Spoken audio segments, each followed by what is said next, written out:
Welcome back. I'm here. I'm off camera. I just wanted to show you where I'll be working and some of the materials that I'll be working with to give you an idea of what you might like to have on hand. You don't have to, you can work with whatever you've got. A lot of it is very easy things to have on hand. Very simple brushes, a jar of water for setting your brushes in or rinsing them. Here I have a small canvas, just a deep edge canvas for painting on. These are really good to have simply because you can wet them down, do lots of layers, and you don't have to worry about anything crumbling or falling apart. So I'll be working on one of these in one of the videos. And then I've also got a piece of a slightly heavier cardstock.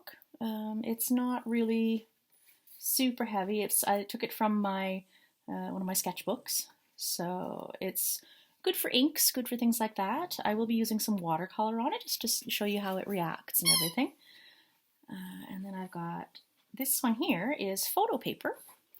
You can see, I don't know if you can see it from here, but it's a little bit shiny. So the surface of it actually gets really interesting. When you add water and color to it, it tends to move in really interesting ways. So I'm going to be in one of the videos showing you that, and we'll be doing mini intuitive paintings with each of these. So you'll be creating miniature artworks based on your own feelings, your own color cravings, your own symbols that might come forward. Symbology is very important in what I do because it actually helps you understand what's really going on in your subconscious. So it can be quite handy. This one is actually a piece of cardstock. It's very similar to the ones you find if you cut apart a cereal box. This is great, especially right now when we all have kids at home and we don't know what to do with them. This is a really great way to find just simple material to use for an art project for the kids. So I'll be working on one of those as well. And then these are two different formats of watercolor paper. One is a square, a little bit heavier, and one is slightly larger. So I'll show you how those two react as well. And we'll create little pieces on there. And these techniques are great for, as I said, working through any sort of emotional issues that you've got going on, especially right now. We're all feeling a lot of anxiety. We're all feeling a lot of just worry about the future and, stress from having everyone at home. And, we love our family, but, having everybody around sometimes can be interesting. So I just want to make sure that you have all the tools available to you to be able to enjoy the time that you do have at home and maybe discover something new about yourself. So I'm just going to scooch it this way. I have this plant here. He's not a part of the materials list. I just love him because he's adorable. He was a gift from some friends of mine, and I love him. He sits here on my table. And these are pods from, I take a lot of inspiration from nature. So I tend to go out in the garden a lot and go out for walks in the woods and find interesting, weird little things that inspire me. I have some narcissus in the garden that I didn't realize made these really interesting pods. So when I went to clean the garden, I grabbed a bunch of them, and I was going to just put them in the compost, but I was like, nope, they're too interesting. I have to keep them. And then little things like this that I find blowing around. This is, I'm guessing, from a wasp nest, but I love, all the little parts of the honeycomb. So it's kind of nice to have that shape just to be able to look at it and see how I want to do it if I want to incorporate it into any paintings. These little guys are super cute. They're from, I believe they're from a beech tree, if I'm not mistaken. Or no, the beech is the other one that I've got over there. I'll grab one of those too. But these ones are, you find them at different times of the year and they just drop in these clusters and they're beautiful. They look like a teeny tiny pine cone. And I'm madly in love with them. I'm also going to be casting some of these in silver to make jewelry out of them because I love them so much. This one came from a shrub that I planted in the front yard. and it just makes these really pretty flowers in the springtime that smell awesome. And I didn't know that the seed pods looked so cool, but they look like a little flower all on their own. So I kept some of those. And then this one comes from a linden tree. And I've never seen it. It's a different type of linden tree, I'm guessing, because I've never seen the seeds this large before. So these are also really cool looking. And like I said, I just like to collect interesting shapes and things. And these I'll also be casting in silver because they're pretty. And the one that I was thinking of, sorry, Noodle, you were sleeping on my foot, I know. I will sit down again in a second. The ones that I was thinking of from beech trees that are really cool are these ones, and then the seeds inside them. So they're these, which look really wild.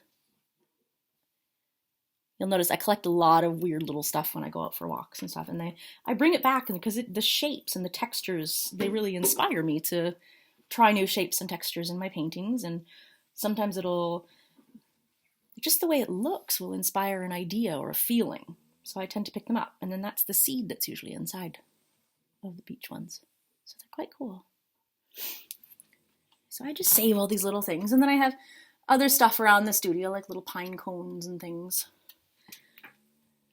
The way they open up, I love that. And then when you look at them straight on, they're like a little spiral, which I love. So these are just some of the things that inspire me. Not actual materials you have to have on hand, just stuff that I felt like showing you that I have kicking around because I love them. And some of the things that we were going to have on hand, though, are, like I said, the jar of water. Very important for keeping those brushes from drying out and becoming horrible. And then I have a little forest of them, but you don't have to have this many. Some scrubby brushes. They're a little bit rougher, you can hear. They're kind of hard. So they're really good for if you want to really get into a section and rub, which is great on the canvas. Not so great on some of the papers. It can kind of rip them apart. And then when we get into smaller details with some of the other ones, or for spreading large areas of color, we have some flat ones, which will give you a nice edge when they're wet. And they also give you a nice large section that you can paint with. In some of my other videos, we have like larger paintbrushes for, big swaths of color on the canvas. But since we're working small this time, we're using the same sort of idea as the bigger brushes, but little. And then some more flats. I've even got really teeny flats. Some rounds, some interesting things for stamping, making shapes and things. I like to stamp things into the paint and then dot it onto the canvases or paper or whatever we're using. Set that aside so I can find it later. And then we even have some smaller brushes to get into. So it's just a variety of them, so everything from soft to really rough ones. And depending on what you're using to paint on, it can really be beneficial to have some really soft ones and some really rough ones. Some people actually do like the texture of the paper when you manage to scrub it up a little bit, so it really just depends. Try it out a few different ways, a few different types of things if you have the chance at home. And then we will have everything from I'll be messing about with everything from tubed acrylic paints and watercolors. So these ones, some of the different colors of acrylics. And then there will also be some ink and marker. So if you just have a Sharpie marker kicking around, we'll also be using some ballpoint pens. Markers and pens you usually want to use once the paint that you've put on the paper or canvas dries a little bit. Otherwise, it really ruins your markers or pens. And one of the other things, if you have even just a simple, like one of these guys, just a little, one of those dry plates of different watercolors, you can borrow your kids' watercolors. I won't tell. And these are just some of the materials that we'll use. I mean, you can have more, you can have less. It all just depends on what you want to use. And I have my palette here. It's literally just a piece of glass from an old frame. The frame broke, saved the glass. And I use these in a lot of my workshops here in the studio because they're really easy to clean. You wrap the edges in some masking tape, and once you put your acrylic on there, you use up as much as you can. That's part of the reason why I'm doing multiple surfaces, is because we can use the paint from one painting on another piece of paper or another piece of cardboard. And you can make multiple paintings at once, which is really great if you want to give them away as gifts and cards and stuff. But with this palette, once the leftover paint dries, you give it a little light spray with water and then take a scraper and it just comes right off. So instead of, I have a well, so instead of washing the wet paint down the drain, it's a lot easier and kinder for the environment to be able to just scrape it off, and then you can put it in with your garbage or in your fireplace, whatever you want to do. But it just really reduces the amount of waste and the amount that goes into the water table, which is nice. So what else do I have here that we might be using? Pair of scissors I've got kicking around because we might need to cut some smaller pieces of paper. And just some more tubes of regular acrylic. And they don't have to be fancy acrylics. They can be craft acrylics. I find that craft acrylics tend to dry. They're not as flexible as professional acrylics, so it's something that you might notice the difference of. But if you're painting on a canvas, it's not that important. If you're painting on paper, however, it can crack over time. So it's something to think about as far as what you want to use. And then the ones that I use a lot of, I always have like big jars of. So I tend to use a lot of Payne's Gray. I tend to use a lot of white and a lot of my turquoise because they're colors that I love. And the puppy's snoring next to me here now. And I think that's everything. I believe so. Oh yes, and I have rosehip and hibiscus tea.